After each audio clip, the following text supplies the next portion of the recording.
Le roi Charles III est de passage en France à partir d'aujourd'hui.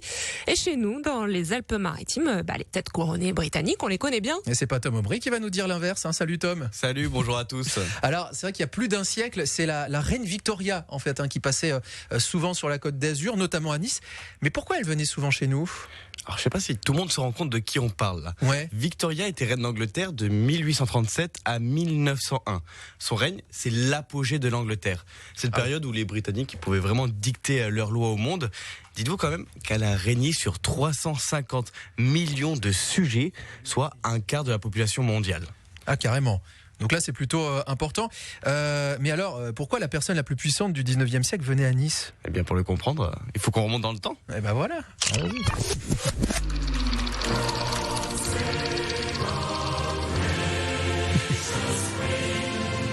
La musique qui va bien avec. Celle de Queen, encore à l'époque. Toujours. Ah ouais. Voilà, ça avait plus être de Queen mais de King. Exact. Mais dans tout temps, le pouvoir, c'est pas de tout repos. Et vers la fin de sa vie, la reine vient prendre du bon temps sous le soleil de la Côte d'Azur. En fait, elle vient une première fois à Menton en 1882, puis à Cannes et à Grasse. Mais quand elle arrive à Nice en 1891, c'est le coup de foudre, le coup de foudre. En fait, à chaque fois qu'elle revient dans le sud de la France, c'est à Nice qu'elle pose ses valises. Mais alors, comment on fait à l'époque pour accueillir un souverain d'une telle envergure ? Mais quel accent. C'est simple, une reine, ça vit dans un palais. Ouais. Alors, on fait construire un palais. En fait, une société parisienne décide de construire en 1897, à l'extrémité du boulevard de Cimier, l'hôtel Excelsior Regina Palace. Et l'aile ouest sera réservée à la reine. C'est d'ailleurs pour ça qu'il y a une couronne au sommet de ce bâtiment qui existe encore de nos jours. Ah ouais. Et alors concrètement, elle venait faire quoi à Nice ? La reine Victoria, elle adorait se promener dans la région, admirant le paysage et profitant du climat doux de la Côte d'Azur. En fait, elle assiste aux batailles de fleurs, aux inaugurations.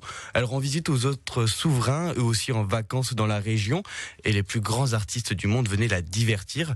Et clairement, la reine Victoria a été la meilleure publicité qu'on pouvait faire à notre région. Car les souverains, c'était un peu les influenceurs de l'époque. Là où ils étaient, tout le monde venait. Et quelques heures avant sa mort, le 22 janvier 1901, la reine Victoria dira ces mots. « Ah, si seulement j'étais à Nice, je guérirais. » En tout cas, on peut dire que la Côte d'Azur l'a marqué, au même titre qu'elle a été l'un des moteurs du rayonnement de notre région. Encore aujourd'hui, on peut découvrir les monuments, les statues et bâtiments construits en son honneur.